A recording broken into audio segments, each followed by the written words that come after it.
हम पर और आप पर एहसान फरमाते हुए तशरीफ लाए हुए हैं। जिस आबादी में किसी औलाद रसूल का कदम पड़ता है, उलमा बयान फरमाते हैं कि उस आबादी में 40 दिनों तक मुसलसल रहमतों बरकतों की बारिशें होती रहती है। और जिस आबादी और समाज से किसी औलाद रसूल को थोड़ी सी भी रंजिश और नाराजगी हो जाए, अल्लाह वहां से बरकतों के रास्ते बंद फरमा देता है। ये हमारे सिट्टू बाबू, मैं इनको आज बहुत डांटा इनको, चूँकि बहुत क्लोज्ड है ये। मैं कहा रास्ता बताने वाला तुमको आगे आना चाहिए, तो घबरा के गुस्सा के वहां बैठा हुआ है। बाहर सूरत हम और आप सब लोग सरकार मसूद मिल्लत के गुलाम और दीवाने हैं, और रब से यही दुआ करते हैं कि मौला हम सबको हमेशा इसी गुलामी में जिंदगी बसर करने की तौफीक मरहमत फरमाए। सबसे बड़ी गुलामी तो यही है कि उसकी गुलामी अपनाई जाए जो आकाओं के आका होते हैं। क्यों आलतू फालतू जगह के लोगों के हम गुलाम बने जो खुद किसी के गुलाम हो। साहब, हम ऐसे आकाओं के गुलाम बने जो किसी के गुलाम ही नहीं है। ये बड़ी अच्छी किस्मत अल्लाह ने आपको दी है। कितने एहसानात अल्लाह के आप पर हैं।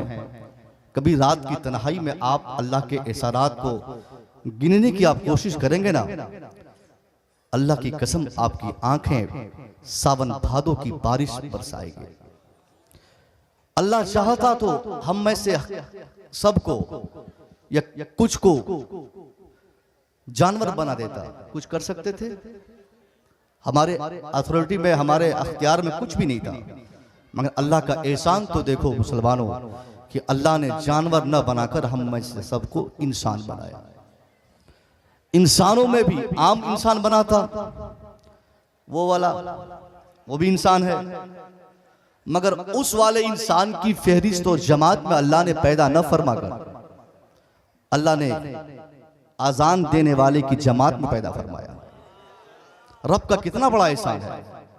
और आजान देने वालों में भी उतार चढ़ाव नशेबो फराज है, तो अल्लाह ने अहले सुन्नत वल जमात में पैदा फरमाया।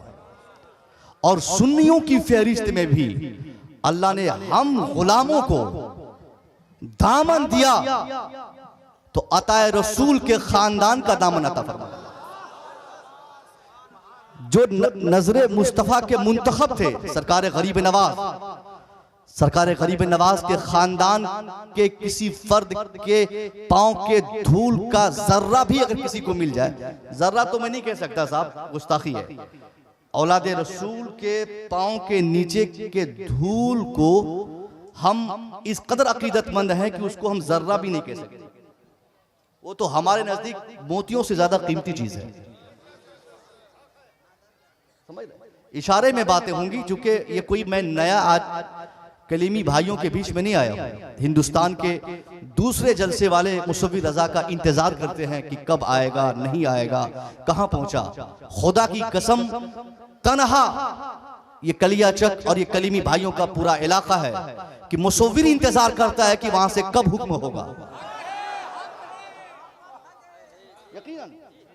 अभी भी मेरे व्हाट्सएप पर नंबर पड़े हुए हैं, आज भी कंफर्मेशन के जलसे वाले पूछ रहे हैं कि हमारे यहाँ फला तारीख को आप आ रहे हैं। मैंने कोई जवाब नहीं दिया क्योंकि मसरूफियत बहुत है, मगर मैं खुद सरकार मसूद मिल्लत के गुलामों से पूछता हूँ कि हुजूर की तशरीफ आवरी कब इलाके में हो रही है। मुझे यकीन होता है कि जब हुजूर की तशरीफ आवरी होगी तो रहमतों, बरकतों और फैज़ो करम के दो चार छींटे मुसव्विर पे जरूर बरसेंगे, और हमेशा बरसते हैं, और इसी से मैं फैज़याब होता हूं। और इतना करम मुझे मिला है, मेरी दस्तारबंदी हुई 2010 में, मैं अपना तजर्बा आपको शेयर कर रहा हूं। मेरी दस्तारबंदी 2010 में हुई, तब से मैं कॉलेज और यूनिवर्सिटियों से मैं जुड़ा रहा। बड़ी मेहनत मैंने की, बड़ी मशक्कत की। मेहनत कौन नहीं करता साहब? सिर्फ मेहनत से इंसान को कामयाबी नहीं मिलती है। अगर सिर्फ मेहनत से एक आदमी कामयाब होता तो ईंट पाथने वाला जो भट्ठे में काम करता है वो महलों में रहने वाले सेठों से ज्यादा मेहनत करता है, मगर कामयाबी उनको समझिए उनको मिलती है और नाकामी उस बेचारे ईंट पाथने वाले को मिलती है। मेहनत तो मैंने की मगर मेरी मेहनत काबिल कबूल ना हो सकी। मगर सरकार की जब मैंने मुलाकात की और हजरत से मैंने दुआएं ले ली। अभी इन साल बिहार में एक एग्जाम हुआ बीपीएससी का। बीपीएससी जो बिहार पब्लिक सर्विस कमीशन का एग्जाम होता है, उसके जरिए टीचर सिलेक्शन किए जाते हैं, टीचर्स मुंतखब किए जाते हैं। अल्लाह की कसम, मुसव्विर रज़ा महीने का 30 दिन हिंदुस्तान के 30 बड़े बड़े शहरों में घूमता है। कभी किताब पढ़ने की फुर्सत नहीं मुझे मिली, मगर जब उसके बावजूद मेरे ऊपर जब हजरत का करम हुआ तो मैं बिहार के उस भयानक और हार्ड एग्जाम में पूरे बिहार में 22वां रैंक पर आया।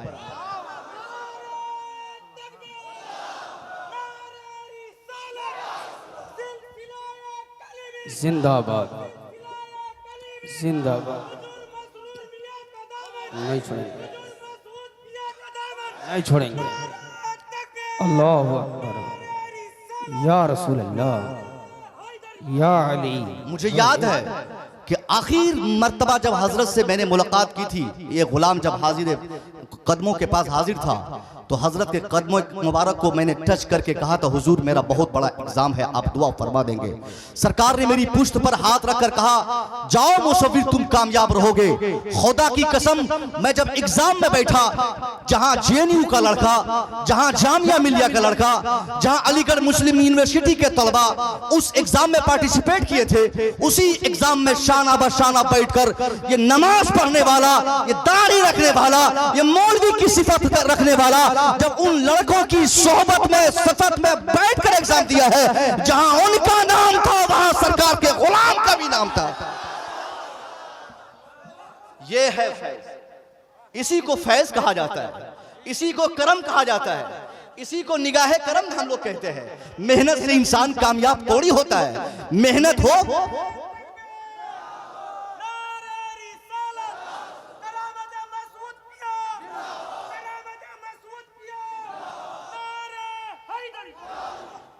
अगर मेहनत से सिर्फ कामयाबी मिलती तो हर मेहनत करने वाला कामयाब होता।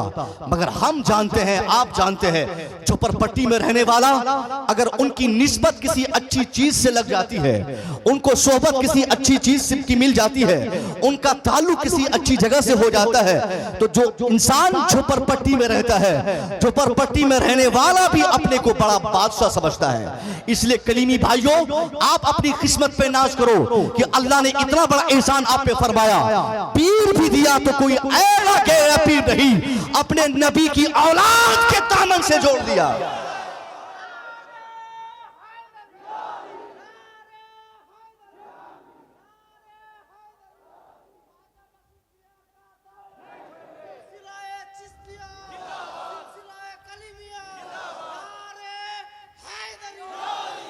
मैं एक फार्मूला बताता हूं आपको बड़ी जुर्रत के साथ। हर शख्स को अपने अपने पीरों की तारीफ करने का हक हासिल है। वो उनकी किस्मत है, अल्लाह उनकी किस्मत उनको मुबारक हो। किसी एक भाई को तो मेरी बात समझ में आ गई। अब देखता हूं सिट्टू बाबू तुमको कब समझ में आती है बात।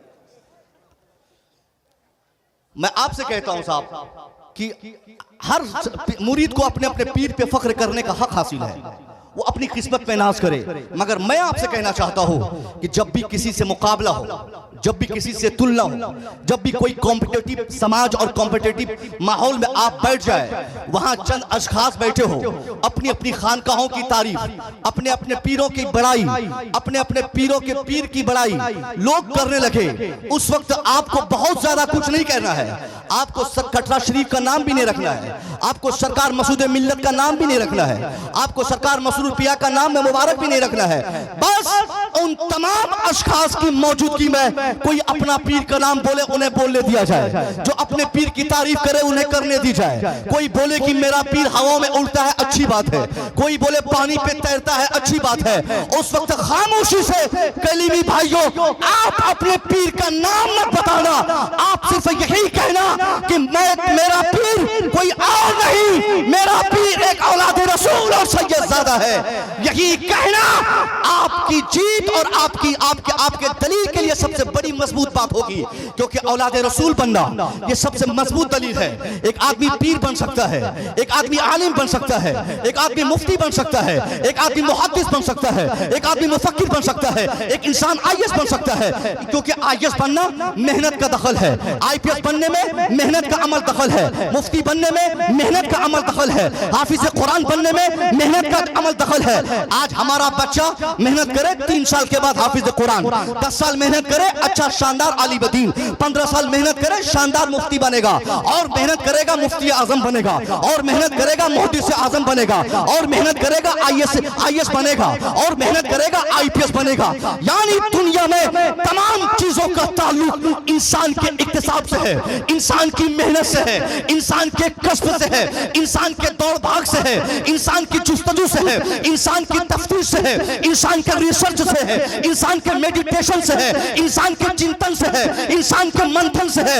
यानी जिस चीज का ताल्लुक चिंतन से होता है, इंसान चिंतन करेगा अल्लाह वो चीज अता फरमाएगा। जिस चीज का ताल्लुक मेहनत से है, इंसान मेहनत करेगा अल्लाह अता फरमाएगा। जिन चीजों के ताल्लुकात रिसर्च से होते हैं, इंसान रिसर्च करेगा अल्लाह उसे अता फरमा देगा। आदमी रिसर्च किया चांद पे पहुंच गया, इंसान रिसर्च किया सूरज की रोशनी को कैप्चर किया। यानी जिन जिन चीजों के ताल्लुकात मेहनत और मशक्कत से है, वो इंसान जब जब करता रहेगा वो उसमें कामयाबी उसको मिलती रहेगी। मगर मैं आपको डंके की चोट पर एक बहुत बड़ा पैगाम देना चाहूंगा। सरकार सैयदी आला हजरत के कांधे पर जब सैयदजादे हैं, सरकार को महसूस हुआ कि किसी सैयदजादे को कोई सैयदजादे मुझे उठा लिए और अपने कांधे पर बिठा लिए। आपने सोचा बड़ी गुस्ताखी होगी, आप फौरन डोली को नीचे रखे, आपने कदम मुबारक को बोसा लिया। आप फरमाते हैं ए सैयदजादे, ए अल्लाह के रसूल की औलाद, आप मुझे अपने कांधे पर बिठाए हैं, आइए डोली पर आप वापस बैठिए। मैं अपने को माफ नहीं कर पाऊंगा,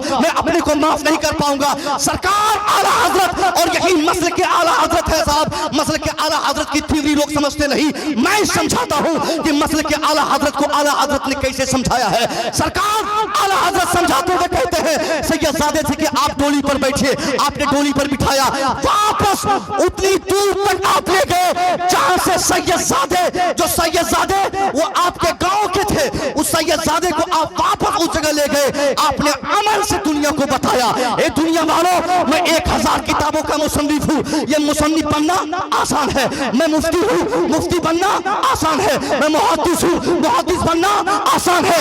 आपने ऐलान फरमाया, और यही मसले के आला हजरत का कॉन्सेप्ट है कि दुनिया का सारा फन इख्तियार करना, हर चीज बनना आसान है, मगर सैयद बनना इंसान के बस में नहीं।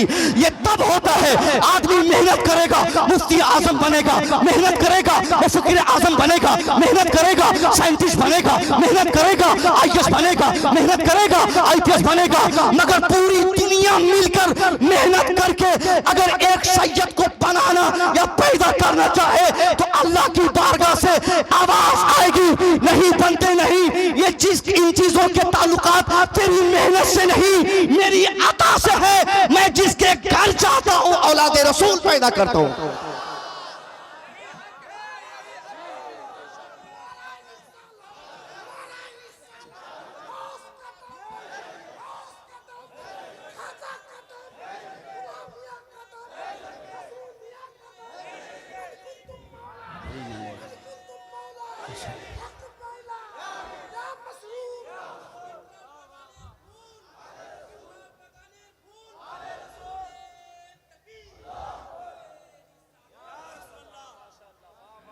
मैं बताऊं आपको, मैं कल फिरोजपुर में था, परसों भी मैं फिरोजपुर के जलसे में था। वापस मैं स्कूल गया, हाई स्कूल का मैं एक छोटा सा टीचर भी हूं। फिर स्कूल से इधर आया, कहीं भी रेस्ट मैंने नहीं की, और 1 मिनट भी मुझे सोचने तक का मौका नहीं मिला है कि मुझे आज क्या बोलना है। रूहानी तौर पर सरकार दूल्हा पिया का फैज बट रहा था। उन्हीं फैज के दरिया से चंद कतरे मुझे मिल गए, चंद ऐसी बातें आ गई ज़हनो दिमाग पर जो यकीनन आज की तारीख में हमको आपको इन सब बातों पर सोचने की ज़रूरत है। हुक्म हुआ है कि मुझे एजुकेशन पर चंद गुफ्तगू की जाए, चंद बातें हो जाए, ताकि चूँकि ये वाहिद ऐसे हमारे हुजूर पीर तरीक़त हैं जिनकी फरमाइश होती, जिनका हुक्म होता है कि आने वाला खतीब इन मौजूआत पर गुफ्तगू करे। और ये बहुत बेहतर बात है, चूँकि हुजूर ने महसूस किया है कि आज की तारीख में हम कलीमी भी हैं, हम अशरफी भी हैं, हम रज़वी भी हैं, हम में से बहुत लोग बरकाती भी हैं, हम में से बहुत लोग नक्शबंदी भी है, चिश्ती भी है, मगर सारी चीज़ है, मगर एक कमी ये है साहब कि हम जाहिल भी हैं। एजुकेशन के इंपॉर्टेंस से कौन इनकार कर सकता है? दुनिया का सबसे बड़ा ताकतवर हथियार जिसे हम एजुकेशन कहते हैं, उस चीज की बहुत ज्यादा कमी है। हम अगर आखिरत की कामयाबी चाहते हैं तो हुजूर पीर तरीकत के दामन से जुड़ जाते हैं, मगर दुनिया की थोड़ी बहुत कामयाबी के लिए भी तो सही हमें जरूर एजुकेशन पे ध्यान देना चाहिए।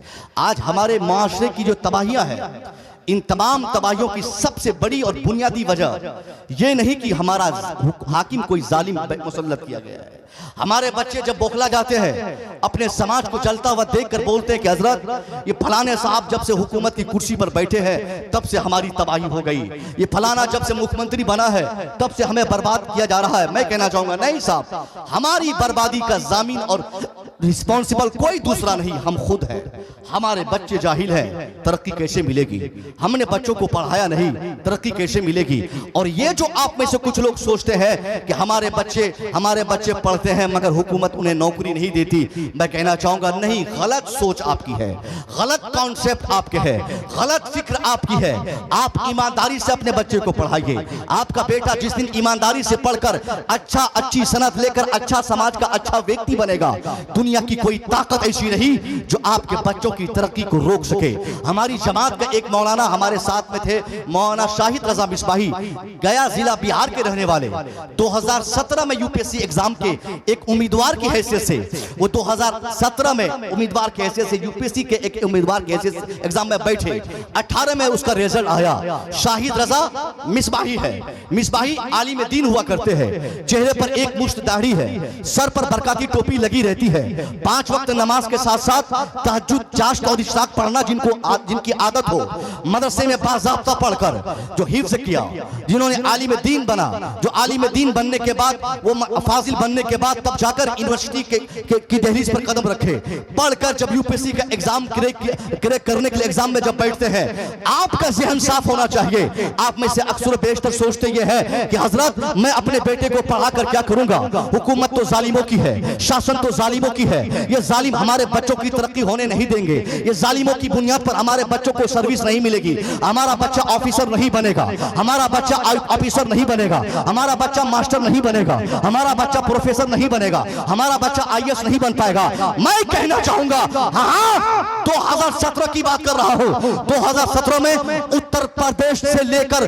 दिल्ली तक किसकी हुकूमत थी आप बखूबी जानते हैं, मगर उस 2017 के यूपीएससी जैसे कठिन परीक्षा की उम्मीदवारी की एक जिम्मेदारी लेकर एक शख्स जब बैठता है, चेहरे पे दाढ़ी है, सर पे बरकाती टोपी है, उसके पास फोटो भी है तो उसमें दाढ़ी है, उसकी शनाख्त है तो दाढ़ी से, उसकी पहचान है तो मौलवी होने से, उसकी अलामत है तो मौलाना होने से, मगर वो लड़का जब 17 में उम्मीदवार बना है, 18 में जब यूपीएससी के एग्जाम का रिजल्ट आता है, अल्लाह की कसम उसी रिजल्ट की फहरिस्त में, उसी रिजल्ट में जहां मोहन का नाम था, जहां सोहन का नाम था, जहां गणेश का नाम था, जहां गणेश के भाई का नाम था, उसी फहरिस्त में 5 वक्त नमाज पढ़ने का आदू, बरकाती टोपी और चेहरे पे दाढ़ी सजाने वाले शाहिद रजा मिसबाही का भी नाम सामने आया।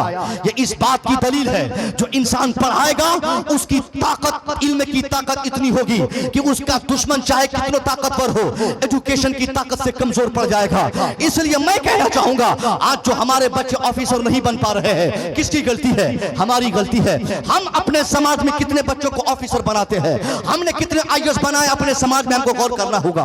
हमने कितने आलिम दीन पैदा किया, हमें गौर करना होगा। हमारे कितने बच्चे हाफिज बने, हमें सोचना पड़ेगा। हम में से कोई आज की तारीख में भिखारी नहीं, सब पैसे वाले हैं, 500,000 रुपया पर डे सब कमाते हैं, सिवाय एक आलिम के।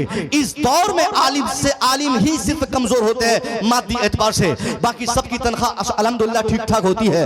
उसके बावजूद अगर कोई आदमी इस जमाने में अपनी औलाद को न पढ़ा सके, मैं समझता हूँ वो आदमी अपने समाज का सबसे बड़ा दुश्मन है, अपने माहौल का सबसे बड़ा दुश्मन है, अपनी सोसाइटी का सबसे बड़ा दुश्मन है। अरे कम से कम हमको ये तो सोच कर अपनी औलादों को पढ़ाना चाहिए कि तालीम इस्लाम मजहब में इस कदर इंपॉर्टेंस है, इस कदर अहमियतों का के हामिल है कि अल्लाह के रसूल सल्लल्लाहु अलैहि वसल्लम ने सबसे पहले एजुकेशन के फरोग के लिए, तालीम की अहमियत को दुनिया में बताने के लिए आपके पैगंबर हमारे मुस्तफा, जिनका हम कलमा पढ़ते हैं, जिस मुस्तफा का आप कलमा पढ़ते हैं, जिस मुस्तफा के नाम पर जान देने की हम और आप कसमें खाते हैं, उस मुस्तफा की तारीख कभी आपने पढ़ी है? वो मुस्तफा करीम जंग बदर के बाद क्या रोनमा आपने फरमाया, क्या दुनिया को आपने साबित किया? बदर के मैदान में मुसलमानों के साथ दुश्मन डट कर खड़े हो गए, एक एक करके मुसलमानों को परेशान करने के लिए हरबे अपनाते रहे, मगर अल्लाह का करम हुआ, मुसलमानों को अल्लाह ने कामयाबी अता फरमाई और 70 से ज्यादा काफिरों को मुसलमानों ने पकड़ के अपने चंगुल में लाकर कैदो बंद की मंजिलों में डाल दिया। मुसलमान काफिरों को कैद कर दिए। अब 2-4 दिन के बाद मुसलमानों ने आपस में मशवरा के लिए एक मीटिंग रखी। हुजूर अकरम सल्लल्लाहु अलैहि वसल्लम भी तशरीफ फरमा है, वहां मौला अली भी मौजूद है, वहां सरकार मौला अली की मुबारक मौजूदगी है, वहां हुजूर सरकार उस्मान गनी भी मौजूद है, वहां फारूक आजम भी मौजूद है, वहां सिद्दीक अकबर भी मौजूद है और दीगर सहाबा मौजूद है। सरकार आप फरमाते हैं, सरकार फरमाते हैं कि बताओ कैसे क्या किया जाए, आपने मशवरा लेना चाहा। मैं आपसे कहना चाहूंगा आज की तारीख में अपने दुश्मनों से बदला लेने का जज्बा हमारे दिलों में कितना रहता है? थोड़ी सी खराश दिलों में किसी के ताल्लुक से रहे, अगर अकेले में हम उसको पाते हैं, उसकी कॉलर पकड़ते हैं, उसकी साइकिल छीनते हैं, उसकी बाइक की चाबी लेते हैं, 100 रुपया किसी से मुझे लेना रहे और 6 महीना हो जाए वो पैसा ना दे तो जहां मुलाकात होगी वहीं मारपीट शुरू, क्योंकि हमारे अंदर इंतकाम का जज्बा है, हमारे अंदर रिवेंज का जज्बा है, हमारे अंदर बदला का जज्बा है। बदले की भावना लेकर हम आगे बढ़ते हैं। अपने दुश्मन को हम बर्दाश्त नहीं कर सकते, सामने वालों को हम बर्दाश्त नहीं कर सकते, मगर वहां मुस्तफा की बारगाह में ऐसा वैसा मामूली दुश्मन नहीं, ऐसा दुश्मन मौजूद है जो अभी से कुछ दिन पहले मुस्तफा करीम की गर्दनें काटने की जिन लोगों ने कसमें खाई थी, जिन्होंने मुस्तफा के दंदारे मुबारक को कुछ लोगों ने शहीद किया था, जिन्होंने मुस्तफा करीम के ऊपर पत्थरों की बारिशें की थी, वो दुश्मन जो मुस्तफा करीम के वजूद को मिटाने के लिए तहरीकें चलाए थे, आज नबी की बारगाह में हाजिर है। गुलाम बनकर नहीं बल्कि मुक़य्यद होकर आए हैं, कैद में बंद है, कैदो बंद की मंजिलों से गुजर रहे हैं। मुस्तफा करीम की बारगाह में सहाबा से मशवरा लिया गया है। हमसे अगर आपसे मशवरा लिया जाए ऐसी सिचुएशन में तो हम लोग बोलेंगे इसका हाथ काटा जाए, पहले इनका पांव काटा जाए, उसके बाद इनको उल्टा लटकाया जाए, कोई बोलेगा इनकी बूटी की जाए, कोई बोलेगा इनको बुटिया कर जानवरों को खिला दिया जाए, यानी जैसा दिमाग वैसा फैसला लोग करेंगे। मगर मुस्तफा की बारगाह से जो दो बड़े फैसले हुए, एक फैसला तो ये हुआ कि उन 70 लोगों से कहो जिनके पास पैसे होंगे वो लोग पैसा देकर रिहाई पा सकते हैं। हुजूर की बारगाह में अर्ज करने लगे सहाबा के हुजूर चंद लोग ऐसे भी हैं जिनके पास पैसा है नहीं कि वो आजादी हासिल कर सके। सरकार फरमाते हैं उसके लिए सबसे बड़ा ऑप्शन ये है कि उनसे जाके पूछिए उन लोगों में कितने लोग पढ़े लिखे हैं। जो लोग पढ़े लिखे हैं वो लोग अकेले हमारे 10 लोगों को पढ़ा दे, मैं मुफ्त में उसे छोड़ दूंगा। अभी नहीं बोलेंगे कुछ, मेरे मुस्तफा ने कहा अपने दुश्मनों से तालीम हासिल करने का जो आपने शौक दिलाने की स्टार्टिंग पीरियड ऑफ इस्लाम में जो आपने शुरू फरमाई थी, वो पूरी दुनिया की तारीख इस बात के लिए कयामत तक के लिए शाहिद रहेगी कि जिस जमाने में एजुकेशन की अहमियत पर गुफ्तगू करना और एजुकेशन के डेवलपमेंट के लिए बातें करना, तहरीकें छेड़ना दुनिया के लिए ये बहुत मुश्किल तरीन तहरीक बन चुकी थी, उस जमाने में इस्लाम के पैगंबर ने अपने दुश्मनों से अपने मानने वालों को पढ़ना जरूरी करार दिया था। मुसलमानों, हमारे पास किसी चीज की कमी नहीं, कमी सिर्फ यह है कि हमारे पास क्वालिटी नहीं, हमारे बच्चों में क्वालिटी नहीं। वो बाप अपने बच्चों का सबसे बड़ा जालिम बाप है जो बाप अपने बच्चों के मुस्तकबिल को तबाह करने के लिए दिल्ली, पंजाब, कलकत्ता का सफर करवाता है। बाहर जाके खटना हराम नहीं इस्लाम में, बाहर खटे, घर पे काम करे, काम करना मना नहीं, पहले अपने बच्चों को पढ़ाया जाए, उसको एजुकेशन की ताकत दी जाए। जब तक हमारे बच्चे पढ़ेंगे नहीं, दुनिया की कोई सोसाइटी और दुनिया का कोई ऐसा समाज नहीं जो हमको बैठने का हक देगा। आज पूरी दुनिया में हमारी तबाही की सबसे बड़ी वजह यह है कि हमारे बच्चों की तादाद कितनी है वकला की जमात में। मैं आप में से पूछता हूं कितने वकील हैं, थोड़ा हाथ उठा के बोलिए तो। आप में से कितने लोग वकील हैं? अरे भाई साहब, आप में से कितने वकील हैं? कितनी अफसोस की बात है। माशाअल्लाह, जज़ाकल्लाह, जज़ाकल्लाह, जज़ाकल्लाह। अल्लाह आपको पता है एक वकील है माशाअल्लाह, सेकंड वकील है। वकील साहब हमारे बातों की तायीद करेंगे। मैं पूछता हूं, इतनी बड़ी तादाद में 2 शख्स अगर वकील बन जाए, ये बहुत बड़ी तादाद नहीं है। 2 को कल अदम समझा जाता है हजारों के बीच में। हजरत हुजूर, कल अदम मतलब कुछ नहीं, नथिंग। 1000, 100, सैकड़ों, हजार में अगर एक आध दुकान अगर कोई कामयाब हो जाए, 2-3% बच्चे हमारा यूपीएससी एग्जाम देते हैं, पास होते हैं। 2% या 2.5% या 3% बच्चे, क्या वकील साहब, 3% बच्चे हमारे यूपीएससी के एग्जाम क्रैक कर पाते हैं। 3% मतलब नथिंग। हम हिंदुस्तान में अगर बोलते हैं कि हम 14% हैं, तो तालीम में भी तो 14% हम अपने बच्चों को बनाए। बहुत शौक से बोलते हैं कलियाचक हमारा इलाका है। अच्छी बात है। कलियाचक में कितने हमारे आईएएस बने इस साल? कितने बच्चे डॉक्टर्स बने? कितने बच्चे हमारे वकील बने? इस पर कौन नजर दौड़ाएगा? हमारे पास बड़ी बड़ी तंजीमें चलती हैं, हमारे पास बड़ी बड़ी तहरीकें चलती है। कभी सरकार गरीब नवाज के नाम पर, कभी सरकार मसूद पाक के नाम पर, कभी सरकार आला हजरत के नाम पर, कहीं सरकार मखदूम समना के नाम पर, कहीं सरकार महारारा के नाम पर।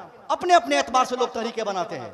मगर मैं पूछता हूं, उन तमाम तहरीकात और मूवमेंट्स में कोई एक तहरीक ऐसी क्यों नहीं बनती जहां पर गरीब बच्चों को हम उनके समाज से निकालकर मदरसे में, स्कूल में, कॉलेजेस में, यूनिवर्सिटीज में डालने की कोशिश करें? ऐसे बच्चों को जिनके माँ बाप के पास पढ़ाने की ताकत नहीं, ऐसे बच्चे जो अपने समाज में नहीं पढ़ सकते। अगर आपने अपने समाज की भलाई के लिए, किसी की तालीम और तरबियत के लिए आपने काम नहीं किया, तो यकीनन आपने अपने समाज के साथ इंसाफ नहीं किया साहब। आज हमारी तमाम तबाहियां होती है, मगर हमारे हक में वकालत करने वाले कितने बच्चे हैं? जब कोई वकालत ही नहीं करेगा, जब हमारे बच्चे वकील ही नहीं बनेंगे, तो हमारे हक में वकालत कौन करेगा? कौन वकील बनेगा? कौन हमारी हक्कानियत की आवाज बुलंद करेगा? कौन सच्चाई की आवाज बुलंद करेगा? इसके लिए जरूरी है कि पहले हम हमारा बेटा वकील बने। जिस दिन हम अपने बेटे को वकील बनाएंगे, जिस दिन हमारा बेटा जज होगा, हमारा बेटा सही इंसाफ तो हमेशा से किया है। इस्लाम के मानने वाले हमेशा सही इंसाफ किए हैं, लोगों को जुल्म से आजादी दिला। इस्लाम मजहब का मतलब है जुल्म से आजादी। इस्लाम मजहब का मतलब है भाईचारा को फरोग। इस्लाम का मतलब है ब्रदरहुड को फरोग देना। इस्लाम मजहब का मतलब है भाईचारा का वातावरण दुनिया में कायम करना। तो हम अपने समाज के एतबार से हम सोचने की कोशिश करें, हम अपनी तहरीकात के जरिए अपने समाज में नजर दौड़ाए कि हमारे पूरे माशरे में किनके बच्चों को पढ़ने की कुव्वत है। मैट्रिकुलेशन माध्यमिक एग्जाम देने के बाद, पास होने के बाद बहुत सारे मजबूर बाप ऐसे हैं जो अपने बेटे को इंटर की परीक्षा नहीं दिलवाते हैं, क्योंकि उसके बाप के पास पैसा नहीं है। वो जबरन अपने बेटे को कलकत्ता भेजता है कि जा कलकत्ता से कहीं से 2-4 हजार कमाने का रास्ता तलाश कर ले, अब मैं आगे तुझे नहीं पढ़ा पाऊंगा। किसी का बेटा इंटर का एग्जाम पास किया, उसकी तमन्ना है कि वो इंटर में साइंस रखा था, वो ग्रेजुएशन में भी साइंस रखेगा, वो मास्टर डिग्री में भी साइंस लेकर पढ़ेगा, मगर उसके बाप को पढ़ाने का पैसा नहीं। मैं पूछता हूं, अगर हमारे समाज का कोई एक लड़का जिसके अंदर पढ़ने की चाह हो, पढ़ने की ताकत हो, पढ़ने की सोच हो, पढ़ने की तमाम कुव्वतें मौजूद हो, और उसका बाप उसे ना पढ़ा सके, कमजोरी की बुनियाद पर, मजबूरी की बुनियाद पर, गुर्बत की बुनियाद पर, और हम भी उसी समाज का एक फर्द है, हमने भी उसकी मदद नहीं की, तो कल मैदान महशर में हमारा रब हमारी दौलतों का हिसाब हमसे मांगेगा। हमको अल्लाह ने करोड़पति साहब इसलिए नहीं बनाया है कि सारा पैसा हमारी बीवी के खर्च में, सारा पैसा हमारे बच्चों के खर्च में, सारा पैसा हमारे मकान के खर्च में, सारा पैसा हमारी जमीन के खर्च में आ जाए। अल्लाह ने हमें करोड़ों का पैसा इसलिए दिया है ताकि उससे हमारी भी भलाई हो जाए, हमारे समाज के गरीबों की भी भलाई हो जाए, मजबूरों की भलाई हो जाए, मजदूरों की भलाई हो जाए। आप में से अगर कोई अल्लाह की जन्नत को बहुत करीब से देखना और हासिल करना चाहते हैं तो इसके लिए एक फार्मूला मैं आपको आज देना चाहूंगा। आपको अल्लाह ने पैसा दिया है 5,000 रुपया प्रत्येक साल का, आप किसी गरीब बच्चे को देने के लिए आप इरादा बनाए कि हम किसी गरीब बच्चे को उठाएंगे, उसके बाप से उसके बच्चे को गोद ले लेंगे और उस बच्चे को चुपचाप किसी मदरसे में डाल देंगे। उसके बच्चे को 5,000 एक साल में देंगे, फिर 5,000 दूसरे साल में, फिर 5,000 तीसरे साल में, 3 साल के अय्याम में 5 5 5 3 बार 15,000 रुपया हमारे खर्च होंगे। 15,000 हम खर्च करेंगे एक गरीब बच्चे के पीछे और आसानी से एक गरीब का बच्चा गरीब हाफिज कुरान बनकर तैयार हो जाएगा। एक बच्चा किसी के समाज का, गरीब समाज का कोई हाफिज कुरान बनेगा, उसकी बरकतों से पूरा समाज रोशन हो जाएगा, पूरी सोसाइटी रोशन हो जाएगी, पूरी आबादी मनोवर हो जाएगी। ये हमारे लिए सबसे बड़ी इंपॉर्टेंट चीज ये है कि हम अपनी औलाद की तालीम के लिए, अपनी औलाद की बेहतरी के लिए, अपनी औलाद की तालीम और तरबियत के लिए हम कोसा हो जाए और अपने बच्चों को हर फर्द की ये कोशिश हो कि उसे पढ़ाने के लिए जमीन बेचनी पड़े तो ऐब नहीं है, बच्चों को पढ़ाने के लिए मकान बेचना पड़े तो ऐब नहीं है, बच्चों की तालीम के लिए जेवरात गिरवी पर रखने पड़े तो ऐब नहीं है। ऐब तब है कि बाप के पास जमीन हो और बेटा जाहिल रह जाए, बाप के पास पैसों की फरावानी हो, बेटा अंगूठा छाप रह जाए, बाप के पास दौलतों की रेल पेल हो और बेटा जाहिल रह जाए, बच्ची जाहिला रह जाए। ये हमारी बच्चों की बात चली तो मैं कहना चाहूंगा, आज जो हमारी बच्चियां इस्लाम नहीं समझ पा रही है, इसकी वजह एजुकेशन की कमी है। जो भी बच्ची हमारी नहीं पढ़ती है उसको लाख तकरीर सुनाई जाए फिर भी उसको इस्लाम समझ में नहीं आएगा। और जब बच्चियां इस कुरान पढ़ी रहेंगी, जब बच्चियां हदीस मुस्तफा का अध्ययन करेंगी, जब हमारी बच्चियां पढ़ी लिखी रहेंगी, पढ़ी लिखी बच्चियों को इस्लामिक तालीमात से जो बच्चियां आरास्ता हो जाएंगी, उसके पीछे बहुत ज्यादा मेहनत करने की जरूरत नहीं पड़ेगी। पूरे हिंदुस्तान में यह शिकायत सुनने को मिलती है कि हजरत मेरी बहू मेरी बात नहीं मानती, मेरी बहू मेरी बात नहीं सुनती, हुजूर मेरी बहू मेरी बात नहीं मानती और मुझे गाली देती है। मैं कहूंगा हाँ, आपने जब बहू का सिलेक्शन किया था उस वक्त आपका इरादा क्या था? माल कहां से आएगा, पैसा कहां से आएगा, बाइक कहां से आएगी, 4 व्हीलर कहां से आएगी? आप में से, हम में से शायद कोई ऐसी कोशिश करता है कि हमारी बहू ऐसी हो जो कुरान पढ़ने वाली हो, हमारी बहू ऐसी हो जो नमाज पढ़ने वाली हो, हमारी बहू ऐसी हो जो कलम चलाने वाली हो, हमारी बहू ऐसी हो जो मुस्तफा की हदीस का मुताला करने वाली हो, हमारी बहू ऐसी हो जो तालीम से वाबस्तगी हो जिनकी। अगर हमने ऐसी तमन्ना नहीं की और सिर्फ माल, पैसा, जहेज, दान, बाइक और 4 चक्के की फिक्र में हमने अपने जवान बेटे के मुस्तकबिल को तबाह करने के लिए 5 लाख की लालच में हमने जाहिला बेटी को अपने घर की हमने जो दुल्हन और बहू बनाने पर जो हम रजामंद हो गए, यही नहुसत हमारे घर में आ गई, यही नहुसत आ गई। अब जाहिला ले लो। अरे साहब, जाहिल लड़की कभी किसी समाज की हुई है? जाहिल लड़का किसी मुआशरे का हुआ है? जाहिल आदमी की कोई कीमत नहीं होती है। मैं यह जाहिल इस माने में नहीं बोल रहा हूं, वैसे तो अल्हम्दुलिल्लाह जो कलमा पढ़ लेता है वो जाहिल होता ही नहीं। अरे कलमा, ये सुभान अल्लाह तो बोलिए, क्योंकि कलमा वही पढ़ता है जो अपने रब को पहचानता है। जो इंसान अपने रब को पहचान गया उससे बड़ा होशियार और पढ़ा लिखा कौन हो सकता है? ये अलग मैटर है साहब। हर मुसलमान इस हैसियत से कि उसको अल्लाह की मार्फत का नूर मिल चुका है, इस हैसियत से कि वो अपने रब को पहचानने की कोशिश कर रहा है, वो मुसलमान अनपढ़ नहीं, जाहिल नहीं है। यहाँ जाहिरी एतबार से मैं जहालत की बात कर रहा हूँ, क्योंकि इस्लाम और दौर जाहिलियत ये 2 ऐसे तराजू हैं, जहाँ इस्लाम होगा वहाँ जहालत नहीं होगी और जहाँ जहालत होगी वहाँ इस्लाम नहीं होगा। मगर हमारी बहू जाहिला, हमारा बेटा जाहिल। जब बेटा और बहू दोनों जाहिल, हाँ देखिए, बेटा अगर नहीं भी पढ़ता है तो कुछ हद तक समाज का काम चल सकता है, क्योंकि बेटे का ताल्लुक घर से बाहर से होता है। जाएगा, बैग उठाएगा, दिल्ली पहुंचेगा, दिल्ली से 1 साल के बाद कमा के कहीं से ईंट ऊट पत्थर ढो के आएगा, घर की खर्ची चलेगी। मगर अगर बेटियां जाहिला रह जाएंगी तो पूरा घर चौपट हो जाएगा। एक जाहिला लड़की न तो अपनी सास की खिदमत कर सकती है, ना अपने देवर की अहमियत को समझ सकती है, ना अपने शौहर की इज्जत कर सकती है, ना अपने समाज में रहने का तरीका जान सकती है।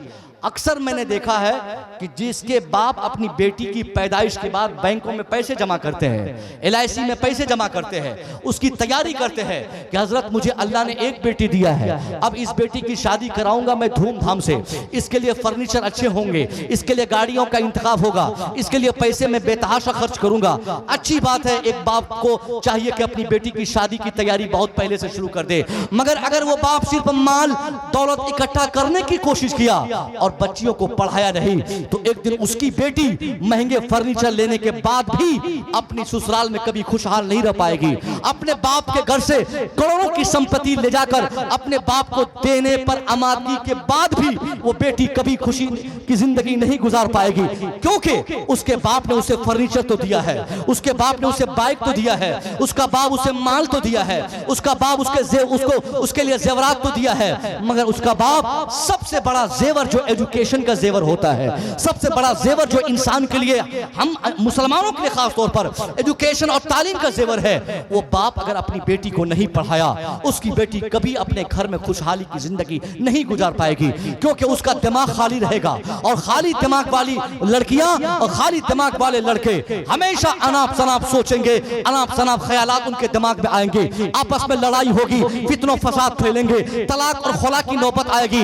इसलिए आप में से हर एक बाप से मेरी गुजारिश है, अपने अपने नौनिहालों के लिए, उनके बेहतर मुस्तकबिल के लिए, उनकी तरक्की के लिए, उनकी बेहतरी के लिए आप अपने अपने बच्चों को, अपनी अपनी बच्चियों को तालीमी इदारों से जोड़ दीजिए, खास तौर पे दीनी तालीमात से आरास्ता फरमाइए। आपकी बेटी पहले कुरान पढ़ेगी, आपका बेटा पहले कुरान पढ़ेगा, आपका बेटा पहले कुरान पाक को हिफ्ज़ करेगा, आपका बेटा पहले हदीस मुस्तफा को याद करेगा, आपका बेटा पहले इस्लाम समझेगा, आपका बेटा इस्लाम के फराइज को समझेगा। हमारा समाज आज गिनती के लोग बचे हैं साहब, जो वकील भी हो और इस्लाम समझता हो, डॉक्टर भी हो इस्लाम समझता हो, IAS हो इस्लाम समझता हो, मास्टर हो इस्लाम समझता हो, प्रोफेसर हो इस्लाम समझता हो। नहीं, गिनती के लोग ऐसे बचे हैं, अक्सरों की तादाद ऐसी है जो मास्टर बनने के बाद सोचता है कि इस्लाम का ताल्लुक मौलवियों से है, मास्टर से नहीं। प्रोफेसर का ताल्लुक दुनिया से है, मौलवी का ताल्लुक इस्लाम से है। इस्लाम मौलवी समझे, इस्लाम मौलवी समझाए, इस्लाम मौलवी बताए, इस्लाम मौलवी सिखाए। हम तो प्रोफेसर है, हम क्यों जाने वजू कैसे बनाते हैं, हम क्यों जानने गए कि वजू कैसे बनता है। नहीं साहब, यही हमारी फिक्र है जिसकी बुनियाद पर हमारा बच्चा डॉक्टर बन गया, मगर वक्ती तौर पे डॉक्टर बना, फिर भी वो जाहिल अपने समाज का रह गया। इंजीनियर बना, अपने समाज के लिए बहुत बड़ा काम नहीं कर सका।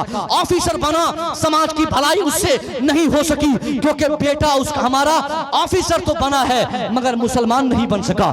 डॉक्टर बन गया, मुसलमान नहीं बन सका। IAS बन गया, मुसलमान नहीं बन सका। डॉक्टर बना, चोरी की आदत लग गई। आज मालदा बंगाल का यह हिस्सा, या कलकत्ता चले जाइए या हमारा पटना चले जाइए, हिंदुस्तान के किसी जिले में आप घूम लीजिए, 99% ऐसे डॉक्टरों की तादाद की है जिनको हर वक्त जिनको झूठ बोलने की लत लग जाती है। नहीं पेशाब जांच तो हाँ पेशाब जांच। अब उस डॉक्टर को मालूम है कि ये मामूली सी दवाई के जरिए मैं इसकी तबीयत ठीक कर सकता हूँ, उसके बावजूद वो दवाई वो जांच लिखता है। 25 रुपया का फायदा अगर किसी डॉक्टर को होना हो तो वो 1000 की जांच लिखवा देगा। अरे हक है कि नहीं है? डॉक्टर को आप बेवकूफ समझते हैं, 5 साल तक MBBS की तालीम पाता है तब डॉक्टर बनता है। वो चेहरा देखकर पेशेंट का इल्म हो जाता है कि कौन सी दवाई से इसकी तबीयत सही होगी, मगर उसको तो 50 रुपए का कमीशन चाहिए, उसको तो 25 रुपया का भाव चाहिए। उसी 50 रुपया की कमाई के लिए कभी पेशाब के नाम पे, कभी पखाना के नाम पे, कभी खून के नाम पे, कभी अतड़ी के नाम पे, कभी पचौनी के नाम पे, इंसान के शरीर के डिपार्टमेंट के कौन से हिस्से है जिसका पैसा वो डॉक्टर को नहीं चाहिए। आप क्या कहिएगा, डॉक्टर जाहिल है? अरे MBBS की डिग्री लेने वाला जाहिल होता है? नहीं, पढ़ा लिखा है, बहुत भारी भरकम डिग्री उनके पास है, मगर फिर भी इंसानियत कहाँ चली गई? डिग्री उनके पास है, आदमियत कहाँ चली गई? हमदर्दी कहाँ चली गई? इंसानियत की खिदमत का जज्बा कहाँ है उनके दिल में? इसलिए मैं कहता हूं कि उसका पढ़ाने वाला, उसका बाप पहले दिन ही अपने बेटे को बता दिया होगा कि बेटा तुझे एक अच्छा डॉक्टर बनना है, डॉक्टर बन के तुझे पैसा कमाना है। जिसकी बुनियाद पर वो बेटा डॉक्टर बनने की कोशिश किया मगर कभी इंसान बनने की कोशिश नहीं किया। ये जिम्मेदारी हम गार्जियनशिप में रहने वाले लोगों की है कि अपनी औलादों को खुदा के वास्ते, अल्लाह के वास्ते, बचपने में छोटे छोटे बच्चों को आप कभी मत बताइए कि बेटा तुमको पैसा कमाना है, कभी मत बताइए, नहीं, ये हम कभी नहीं कहेंगे। अपने बेटे को अगर कुछ कहना हो तो सिर्फ इसलिए कहिए कि बेटा तुझे पढ़ना है और पढ़ के समाज की खिदमत करनी है। जो बाप पैसा कमाने की चाह में अपने बेटे को हॉस्टल में भर्ती करवा के घर आप वापस आता है, वो बाप जान ले उसका बेटा आने वाले जमाने का इंजीनियर बनेगा, आदमी नहीं बनेगा, डॉक्टर बनेगा, इंसान नहीं बनेगा, प्रोफेसर बनेगा, मानवता उनके अंदर नहीं होगी, क्योंकि उसको धुन और उसके दिमाग में भूत सवार है कि अब्बा ने कहा है कि जल्दी जल्दी पढ़ना है, पैसा कमाना है, इसलिए पैसा कमाने वाला डॉक्टर बनता है, नाम कमाने वाला डॉक्टर नहीं, इज्जत कमाने वाला इंसान नहीं, इंसानियत को मार्केट में फैलाने वाला नहीं बनता। यही एक कमजोरी है हमारे समाज में। हम अगर अपने बच्चों को पढ़ाते भी हैं तो इस्लाम नहीं पढ़ा पाते, दीन नहीं पढ़ा पाते, मजहब नहीं पढ़ा पाते। सबसे पहला काम हमारा यही है कि हम अपनी औलाद को पहले कुरान की तालीमात से आरास्ता करें। कुरान पढ़ने वाला अकेला दुनिया में, कुरान पढ़ने वाला पूरी दुनिया को मानवता का पैगाम दे सकता है। पूरी दुनिया में आज ऐलान आम होता है, हम बोलते हैं इक़रा इक़रा, कुरान ने कहा इक़रा, पढ़ पढ़, हमारा कुरान कहा पढ़, मगर कुरान ने सिर्फ पढ़ने नहीं कहा है, कुरान कहता पढ़, मगर इक़रा बिस्मि रब्बिकल लज़ी खलक, पढ़, तन्हा मत पढ़, ऐरो गैरों के नाम पे मत पढ़, दूसरों के नाम पे मत पढ़, दूसरे और तीसरे के नाम और किसी कंपनी, किसी तहरीक, किसी समाज, किसी व्यक्ति की ख्वाहिशात की तकमील के लिए जब इंसान पढ़ता है, कुरान शान दे रहा है। जो इंसान किसी अदर इंसान की वजह से पढ़ता है, किसी के प्रेशर पे पढ़ता है, किसी के दबाव में पढ़ता है, किसी तहरीक में पढ़ता है, किसी की ख्वाहिशात की तकमील के लिए पढ़ता है, वो इंसान 100% कामयाब नहीं रहता, वो पढ़ने के बाद भी जाहिल रहता है। इसलिए कुरान ने पहले ही कह दिया इक़रा बिस्मि रब्बिकल लज़ी खलक, पढ़ना भी हो तो ऐसे मत पढ़, अपने खालिक के नाम से पढ़, तब तुझे कामयाबी मिलेगी। जो इंसान अपने रब के नाम से नहीं पढ़ेगा वो कामयाब नहीं होगा। आज तक एक आपको सोचने की बात दे रहा हूं, पूरी दुनिया में जहां जहां जुल्म हो रहा है, ये जुल्म और ज्यादती फैलाने वाले सब अनपढ़ लोग नहीं है, सब पढ़े लिखे लोग हैं। मिसाइल बनाने वाले, बम बनाने वाले, बुलेट बनाने वाले, first world war, second world war, ये सब कौन करवा रहे थे? अनपढ़ लोग। सब पढ़े लिखे थे ना भाई, एजुकेटेड पर्सन थे। और आज भी बड़े बड़े पुल हमारे समाज में बनते हैं, एक साल में पुल का दांत टूट जाता, कभी कमर टूट जाती। उसने एग्रीमेंट पे दस्तखत किया इंजीनियर साहब ने कि 100 साल तक ये ओवरब्रिज चलेगा, 5 साल में ध्वस्त। क्यों?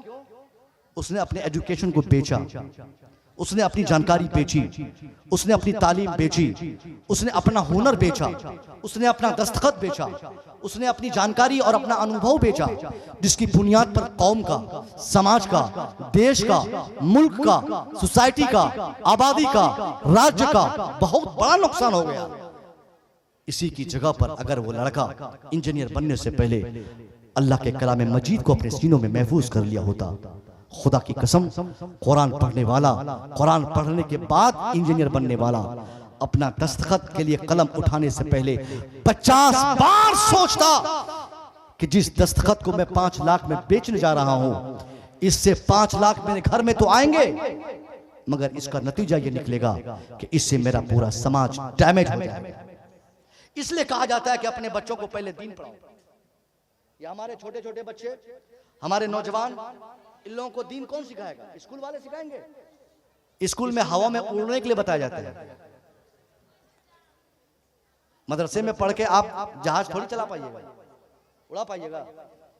आप हेलीकॉप्टर चला पाइएगा, पायलट बनिएगा? नहीं। इसलिए कहा जाता है कॉलेज और यूनिवर्सिटी में हवा में उड़ने के लिए बताया जाता है, मगर जहां कुरान पढ़ाया जाता है, जहां मुस्तफा की हदीस पढ़ाई जाती है, वहां हवा में उड़ने नहीं बताया जाता है, बल्कि जमीन पर चलने सिखाया जाता है। जमीन पर चलना सिखाया जाता है कि जमीन पर चला कैसे जाए, जमीन पे अकड़ के न चला जाए। जमीन पे चलने वाला इंसान मोहब्बत से बात करे, जमीन पे चलने वाला इंसान अखुवत से बात करे, जमीन पे चलने वाला इंसान भाईचारा को प्रमोट करे। हमारा पूरा समाज जो आज दुश्मनी की आग में जल रहा है, इसकी भी एक बड़ी वजह जिहालत है।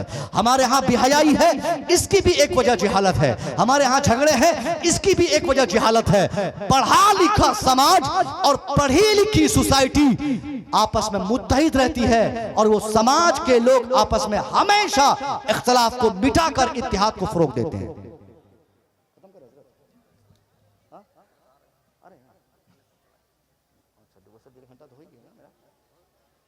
चलाओ तो बिल्कुल है, मैं तो 2 घंटा चलाऊंगा। मैं खुद चाह रहा हूँ कि हुजूर आए तब मैं तकरीर करूंगा। मतलब अगर बहुत ज्यादा ताखीर होती है, कोई हुक्म हो तो बताइए।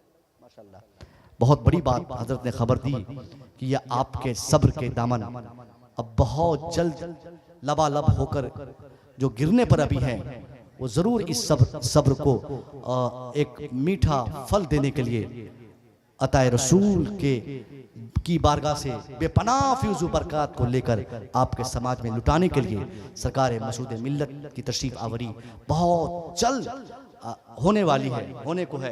इसके लिए बहुत बेसब्री से हम और आप सब कई दिनों से इंतज़ार में आप लोग रहे होंगे। ज़ाहिर है साहब, सरकार की जब आमद होती है ना, मैं तो ये ख्वाहिशमंद रहता हूँ, हमेशा ख्वाहिशमंद रहता हूँ कि मैं हमेशा जब भी जलसे में जाऊँ, किसी न किसी औलाद रसूल को मैं देखता रहूँ। औलाद रसूल की ज़ियारत होती रहे, औलाद रसूल की सोबत मिलती रहे, औलाद रसूल का साथ पकड़ लो, औलाद रसूल को देखना। एक बात बताइए, आज तक जो हमारे उलमा बताते हुए आए हैं, हमारे उलमा से आपने सुना होगा कि मुस्तफ़ा करीम ने फरमाया कि तुम्हारे बीच में कुरान और अहले बैत छोड़ के जा रहा हूं। ऐसा आपने सुना कि नहीं? कुरान और अहले बैत छोड़ के जा रहा हूं। हुजूर ने क्या फरमाया? कुरान और अहले बैत तुम्हारे बीच रहेंगे, कुरान और अहले बैत का दामन मजबूती से पकड़े रहना, कभी गुमराह नहीं होगे। अब ये बताइए कि सरकार सहाबा का नाम तो बोल सकते थे ना, साहबे रसूल की बात कर सकते थे, साहबा में से किसी एक का नाम बोल सकते थे, या मिन जुमला आप बोल देते कि तुम्हारे बीच में अपने सहाबी को और मैं अपनी औलाद को और कुरान को छोड़ के जा रहा हूं, या तीनों का नाम ले लेते। नहीं, मुस्तफ़ा करीम ने इल्म गैब की खबर देने वाले मुस्तफ़ा ने इस फरमान से पूरी दुनिया को उसी वक्त बता दिया कि दुनिया वालों, सहाबियत का ताल्लुक तभी तक है जब तक मैं हूं, साहबी तभी तक लोग बनते रहेंगे जब तक मैं हूं। जो ईमान की हालत में मुझे देखेंगे और ईमान की हालत में उनकी वफात होगी, वो साहबी कहलाएंगे। तो हुजूर जान रहे थे कि मेरी वफात के बाद, जाहिरी जिंदगी से वफात के बाद फिर कोई साहबी नहीं बनेंगे। नतीजा निकलेगा कुरान तन्हा पड़ जाएगा, कुरान अकेला हो जाएगा, कुरान अकेले रहेगा। मगर मुस्तफ़ा ने बता दिया दुनिया को कि सहाबियत का दरवाजा मेरी वफात के बाद बंद हो जाएगा, मगर मेरी औलाद का दरवाजा बंद नहीं। ये क़यामत तक बदस्तूर चलता रहेगा। और जब तक कुरान हमेशा रहेगा, तो कुरान के साथ देने के लिए, कुरान के पैगामात को पूरी दुनिया में अमल से जाहिर करने के लिए औलाद रसूल भी मौजूद रहेंगे। औलाद रसूल की आमद है, ये बहुत बड़ी सादतमंदी है इस पूरी आबादी के लिए, पूरी बिरादरी के लिए, पूरे खित्ते के लिए, पूरे सूबे के लिए कि हुजूर तशरीफ लाने वाले हैं। हुजूर की दुआओं में आप शामिल रहा करें और कोशिश करें कि कभी भी छोटी उम्र की, मैं तो छोटा सैयद नहीं बोल सकता, छोटा सैयद भी नहीं बोल सकते आप। सुनिए गौर से, अदब का तकाजा है। कोई आदमी छोटा सैयद ज़्यादा नहीं बोल सकते हैं, छोटी उम्र शरीफ के उम्र में, क्योंकि जो सैयद ज़्यादा होंगे वो छोटे होंगे ही नहीं। छोटी उम्र शरीफ के सैयद ज़्यादा, छोटी उम्र शरीफ के, अगर वो नहीं भी पढ़े हैं, पीर भी नहीं है, दैट्स व्हाई नथिंग, कुछ भी नहीं है। मसला सुनिए, ना तो वो पढ़े हैं, न वो पीर ज़ादे हैं, सिर्फ रसूल ज़ादे हैं, अली ज़ादे हैं, हुसैन ज़ादे हैं। तो यही हमारी बहुत बड़ी बात हमारे लिए हो गई कि उनका एहतराम और उनकी इज्जत हमारे लिए लाजिम ज़रूरी हो जाती है। मैंने कहा था अला हज़रत के बारे में ना, बताता हूँ मैं आपको। अला हज़रत ने फरमाया कि सैयद ज़ादे अगर गुनाह कबीरा भी कर लें तब भी उनका एहतराम लाजिम है। उन फतवाबाजों के कान खुलने चाहिए जो नुक्ताचीनी करते हैं और पता नहीं किस मसले के आला हजरत की बातें करते हैं। यह सच्चा मसले के आला हजरत है जो मैं बता रहा हूं। आला हजरत ने बताया कि औलादे रसूल की इज्जत और एहतराम का तकाजा यह है कि अगर वो गुनाह कबीरा भी करे तो उनका एहतराम लाजिम है। समझ रहे हैं? इसलिए कहा जाता है कि साहब या तो तुम पढ़ो ही नहीं, और अगर पढ़ना है तो पूरा पूरा पढ़ो। ये आधे इल्म वाले बहुत खतरनाक होते समाज के। नीम मुल्ला खतरे। मैं किसी को टारगेट नहीं कर रहा हूं, सच्चाई बता रहा हूं। और जिसको लड़ना होगा, बोलना होगा, सरकार का एक अदना सा खादिम हमेशा अपने मोबाइल नंबर को व्हाट्सएप और फेसबुक पर डाला रहता है। उसके बाद मैं एक हफ्ते के बाद शायद नबीनगर में ही आया था या इधर ही कहीं आया था। मैंने उस वक्त भी कहा था इन सारी चीजों को मैं हमेशा लोगों से बोलता हूं कि औलादे रसूल की इज्जत जो है ये सबसे बड़ी कामयाबी की दलील है। दुनिया के किसी एक पीर को आप दिखाओ, कोई खानका दिखाओ, जिस खानका वालों का यह मानना हो कि हम अहले खानका है, अहले तरीकत है, और हम औलादे रसूल को नहीं जानते हैं। उसकी विलायत, उसकी तरीकत, उनके सिलसिले नसब पर किसी और का नहीं, सबसे पहले मसले के आला हजरत के कलम चलेंगे कि जो इंसान मुस्तफा की औलाद का नहीं, वो किसी तरीकत का नहीं। बड़ी बड़ी बातें करे तो क्या हुआ, बड़े बड़े फतवे झाड़े तो क्या हुआ, अगर हमारी हरकत से, हमारे किरदार से किसी भी औलादे रसूल को जरा सी भी तकलीफ पहुंच जाए, जरा सी भी, तो मालूम है बाप नाराज होगा तो जमीन छीन नहीं देगा, ठीक है। मां नाराज होगी तो ये मालदा जाने के लिए, मेला देखने के लिए पैसा नहीं देगी। भाई नाराज होगा तो साइकिल और बाइक की चाबी नहीं देगा। मगर औलादे रसूल नाराज होंगे ना, तो ये कुछ फैसला करें ना करें, औलादे रसूल अगर नाराज होंगे तो मुस्तफा फैसला फरमा देंगे।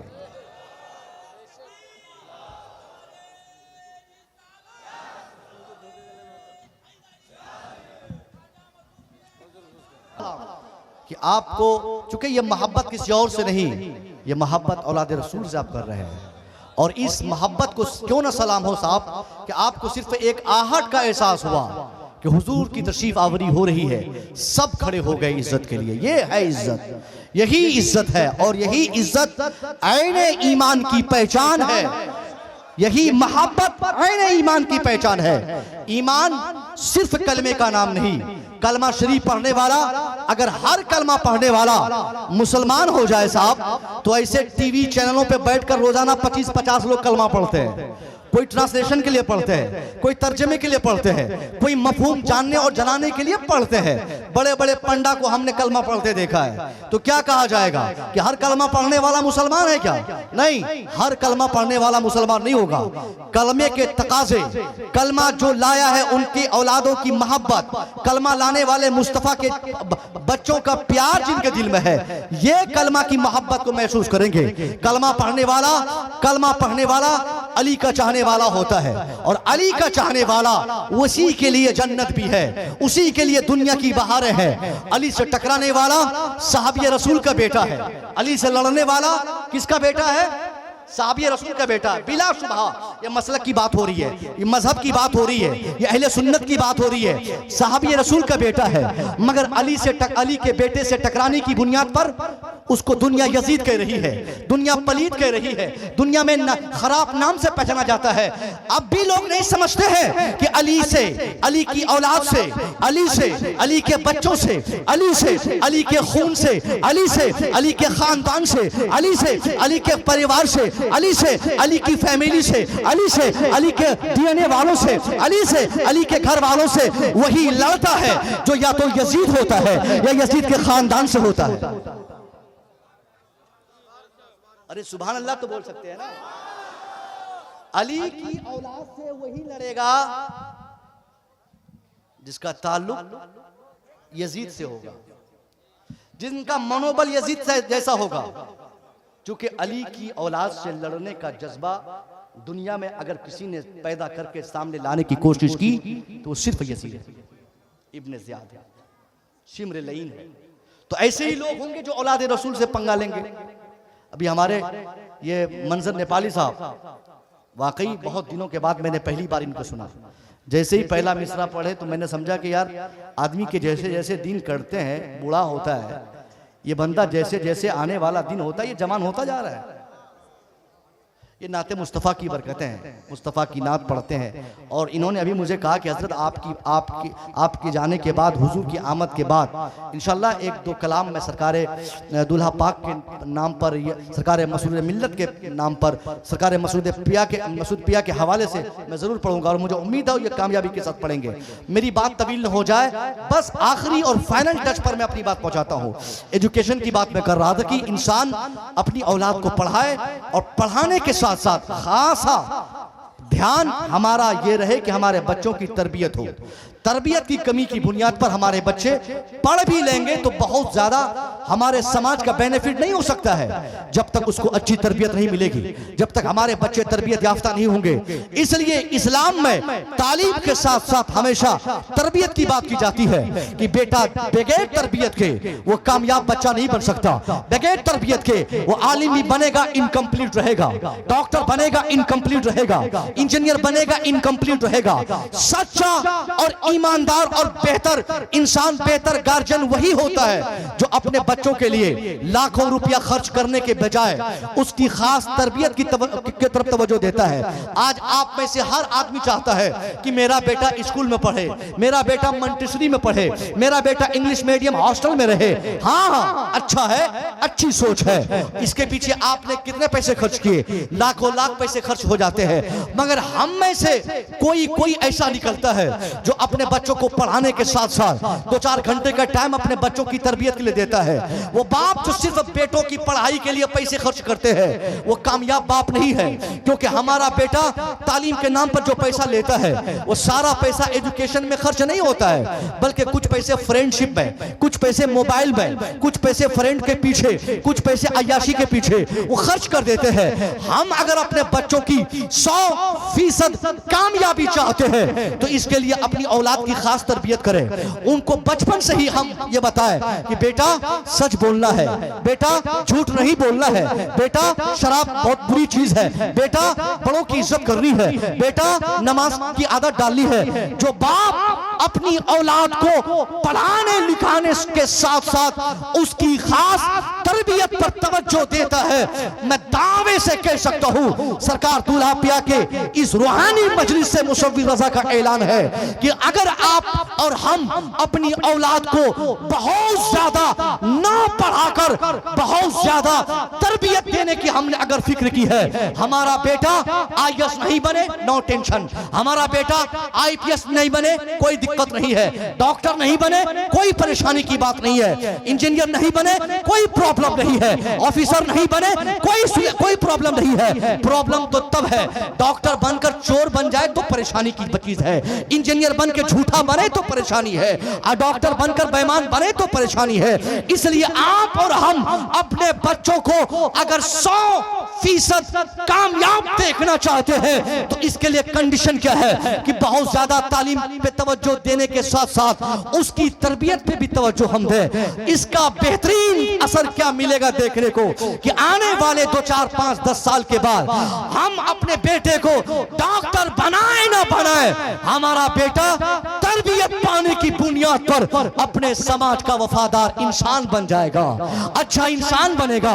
उसको समाज में उसको इज्जत की निगाहों से लोग देखेंगे, कोई दुनिया का इंसान उसके झूठा नहीं कहेगा, हर छोटा बड़ा उनकी इज्जत करेगा। क्योंकि जो बच्चा तरबियत याफ्ता होगा वो कभी झूठ नहीं बोलेगा, तरबियत याफ्ता होगा वो हमेशा नमाज की पाबंदी करेगा, तरबियत याफ्ता होगा वो शराब नहीं पिएगा, तरबियत याफ्ता होगा बड़ों की इज्जत करेगा, तरबियत याफ्ता होगा छोटों से प्यार करेगा। यही तरबियत की कमी की बुनियाद है है कि बड़ी बड़ी डिग्रियां हमारे बच्चों के पास है, उसके बाद भी माँ बाप की इज्जत नहीं, माँ से प्यार नहीं, बाप का एहतराम नहीं, बड़ों का ख्याल नहीं, कोई झूठ बोले सच बोले, कोई ध्यान तक तवज्जो तक उनकी नहीं है। इसकी कमी यह है कि हमने अपने बच्चों को तरबियत नहीं दी है। तरबियत याफ्ता इंसान हमेशा ये दावे से कह सकता है कि उसका बेटा कभी गद्दार नहीं होगा, उसका बेटा कभी बेवफा नहीं होगा, उसका बेटा कभी अपने समाज के साथ अत्याचार नहीं करेगा।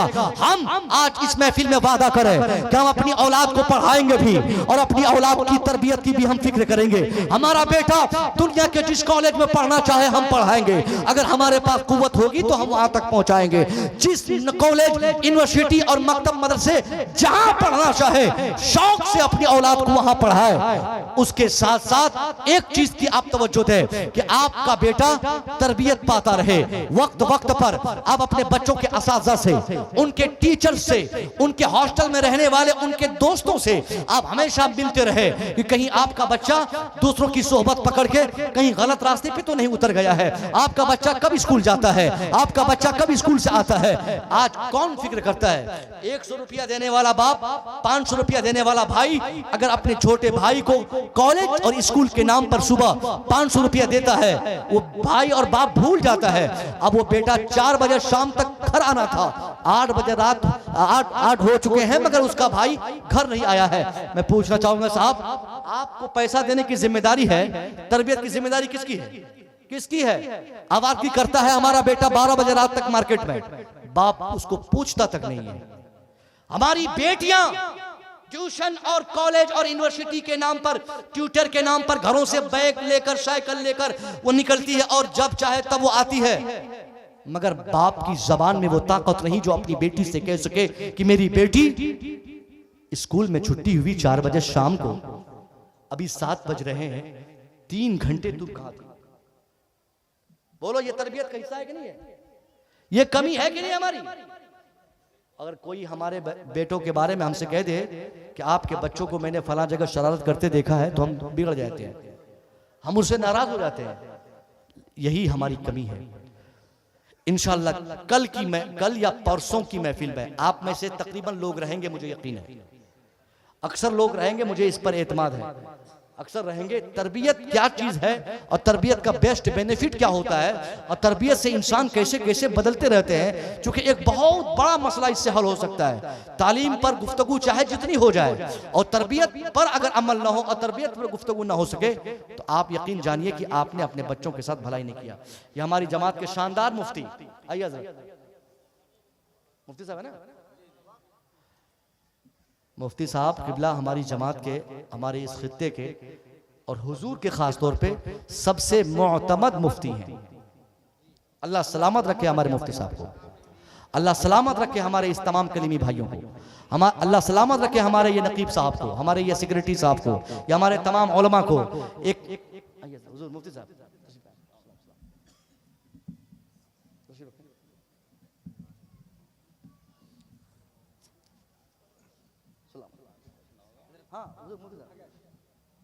क्या हो इरादा हुजूर आ रहे हैं?